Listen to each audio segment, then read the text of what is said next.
Atos dos Apóstolos 1:26. Jesus é levado para o céu. Prezado Teófilo, no primeiro livro que escrevi, contei tudo o que Jesus fez e ensinou, desde o começo do seu trabalho até o dia em que ele foi levado para o céu. Antes de ir para o céu, ele deu ordens, pelo poder do Espírito Santo, aos homens que ele havia escolhido como apóstolos. Depois da sua morte, Jesus apareceu a eles de muitas maneiras, durante 40 dias, provando, sem deixar dúvida nenhuma, que estava vivo. Os apóstolos viram Jesus, e ele conversava com eles a respeito do reino de Deus. Um dia, quando estava com os apóstolos, Jesus deu esta ordem: fiquem em Jerusalém e esperem até que o Pai lhes dê o que prometeu, conforme eu disse a vocês. Pois, de fato, João batizou com água, mas daqui a poucos dias vocês serão batizados com o Espírito Santo. Certa vez, os apóstolos estavam reunidos com Jesus. Então lhe perguntaram: é agora que o Senhor vai devolver o reino para o povo de Israel? Jesus respondeu: não cabe a você saber a ocasião ou o dia que o Pai marcou com a sua própria autoridade. Porém, quando o Espírito Santo descer sobre vocês, vocês receberão poder e serão minhas testemunhas em Jerusalém, em toda a Judeia e Samaria, e até nos lugares mais distantes da terra. Depois de ter dito isso, Jesus foi levado para o céu diante deles. Então uma nuvem o cobriu, e eles não puderam vê-lo mais. Eles ainda estavam olhando firme para o céu enquanto Jesus subia, quando 2 homens, vestidos de branco, apareceram perto deles e disseram: homens da Galileia, por que vocês estão aí olhando para o céu? Esse Jesus que estava com vocês e que foi levado para o céu, voltará do mesmo modo que vocês o virão subir. Então os apóstolos desceram o Monte das Oliveiras e voltaram para Jerusalém. O monte fica mais ou menos a 1 quilômetro da cidade. Quando chegaram à cidade, eles foram até a sala onde estavam hospedados, a qual ficava no andar de cima da casa. Os apóstolos eram estes: Pedro, João, Tiago, André, Filipe, Tomé, Bartolomeu, Mateus, Tiago, filho de Alfeu, Simão, o nacionalista, e Judas, filho de Tiago. Eles sempre se reuniam todos juntos para orar com as mulheres, a mãe de Jesus e os irmãos dele. Num desses dias de reunião, estavam presentes mais ou menos 120 seguidores de Jesus.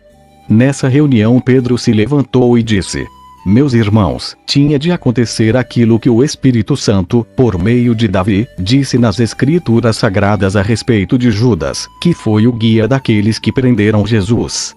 Judas era do nosso grupo e foi escolhido para tomar parte no nosso trabalho. Com o dinheiro que tinha recebido pelo seu crime, Judas comprou um terreno. Nesse terreno ele caiu e se arrebentou, e os seus intestinos se esparramaram. Todos os moradores de Jerusalém ficaram sabendo disso. Por isso deram àquele terreno o nome de Aceldama, que na língua deles quer dizer campo de sangue. E Pedro continuou: isto é o que está escrito no livro dos Salmos, que a casa dele fique abandonada, e ninguém mais morre nela. E também diz, que outra pessoa faça o trabalho que ele fazia. Portanto, precisamos escolher outro homem para pertencer ao nosso grupo, e ser testemunha junto conosco da ressurreição do Senhor Jesus. Deve ser um daqueles que nos acompanharam durante o tempo em que o Senhor Jesus andou entre nós, desde que foi batizado por João até o dia em que foi levado para o céu. E foram apresentados 2 homens: José, chamado Barsabás, que tinha o apelido de Justo, e Matias. Em seguida oraram, dizendo: Senhor, tu conheces o coração de todos. Mostra agora qual dos 2 escolheste para trabalhar conosco, como apóstolo, pois Judas abandonou este trabalho e foi para o lugar que ele merecia. Depois fizeram um sorteio para escolher um dos 2. O nome sorteado foi o de Matias, que se juntou ao grupo dos 11 apóstolos. Atos dos Apóstolos 2:1-13. A vinda do Espírito Santo. Quando chegou o dia de Pentecostes, todos os seguidores de Jesus estavam reunidos no mesmo lugar. De repente, veio do céu um barulho que parecia o de um vento soprando muito forte, e esse barulho encheu toda a casa onde estavam sentados.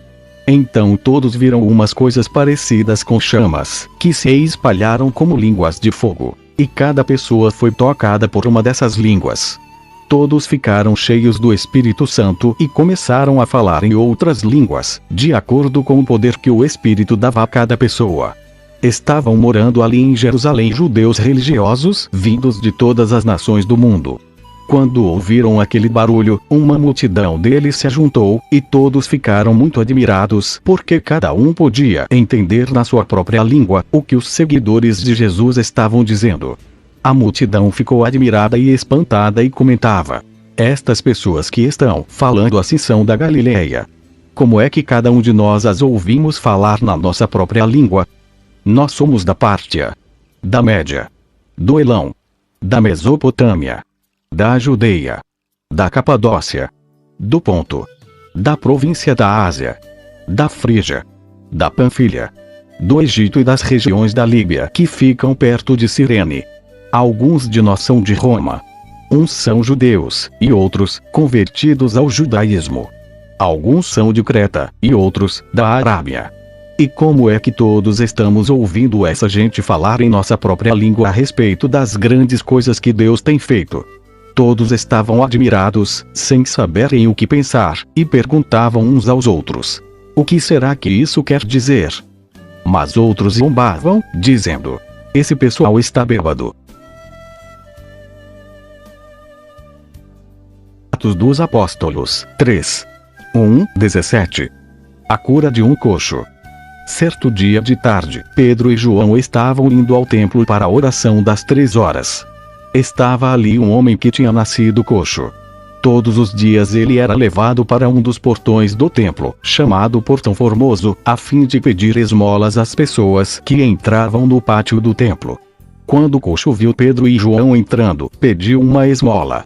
Eles olharam firmemente para ele, e Pedro disse: olhe para nós. O homem olhou para eles, esperando receber alguma coisa. Então Pedro disse: não tenho nenhum dinheiro, mas o que tenho eu lhe dou. Pelo poder do nome de Jesus Cristo, de Nazaré, levante-se e ande. Em seguida Pedro pegou a mão direita do homem e o ajudou a se levantar. No mesmo instante os pés e os tornozelos dele ficaram firmes. Então ele deu um pulo, ficou de pé e começou a andar. Depois entrou no pátio do templo com eles, andando, pulando e agradecendo a Deus. Toda a multidão viu o homem pulando e louvando a Deus. Quando perceberam que aquele era um mendigo, que ficava sentado perto do portão formoso do templo, ficaram admirados e espantados com o que havia acontecido. O homem que havia sido curado acompanhou Pedro e João. Todas as pessoas estavam admiradas e correram para a parte do pátio do templo chamada Alpendre de Salomão, onde eles estavam. Quando Pedro viu isso, disse ao povo: israelitas, por que vocês estão admirados? Porque estão olhando firmemente para nós como se tivéssemos feito este homem andar por causa do nosso próprio poder ou por causa da nossa dedicação a Deus. O Deus dos nossos antepassados, o Deus de Abraão, o Deus de Isaque e o Deus de Jacó, foi quem deu glória ao seu servo Jesus. Mas vocês o entregaram às autoridades e o rejeitaram diante de Pilatos. E, quando ele resolveu soltá-lo, vocês não quiseram. Jesus era bom e dedicado a Deus, mas vocês o rejeitaram. Em vez de pedirem a liberdade para ele, pediram que Pilatos soltasse um criminoso. Assim vocês mataram o autor da vida, mas Deus o ressuscitou, e nós somos testemunhas disso. Foi o poder do nome de Jesus que deu forças a este homem. O que vocês estão vendo e sabendo foi feito pela fé no seu nome, pois foi a fé em Jesus que curou este homem, em frente de todos vocês. Amém.